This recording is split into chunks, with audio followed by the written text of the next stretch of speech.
来看，根据环境部的统计哦，咱国内空气品质伫最近1档有大大改善哦。其中 PM2.5的浓度对105年的每立方公尺20微克，降到今年的13.8微克哦，改善超过3成。也毋过哦，甲前一档比起来，今年油的因爱有粒仔甲臭氧的浓度拢有提悬，指标的污染物哦，本底是 PM2.5，即马已经是臭氧咯。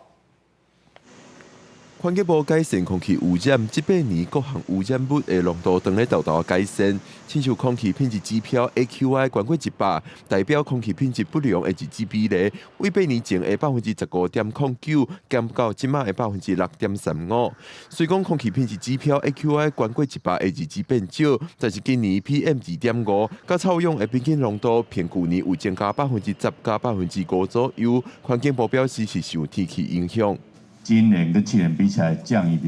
比较少，那低风速的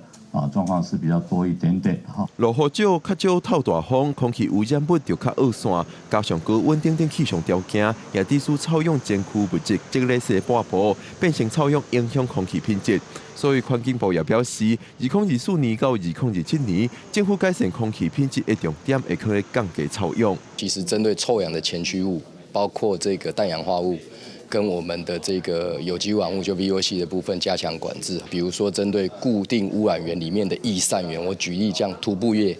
或者是半导体的这里面的这个易散源没有从烟道出来的，我们就是纳入法规，高污染柴油车辆要定检，我们就希望把这些高污染柴油车辆来找出来，然后改善。大气署表示，有一寡工厂产生的有机污染物 VOC， 大部分拢经过处理，才会对烟筒排放。但是也有部分伫厂区内飘散出去，未来这部分也会列入管制。另外，除了会针对柴油车做定检，未来也会推动电动车，帮降低污染源产生。记者郭文婷随台北报道。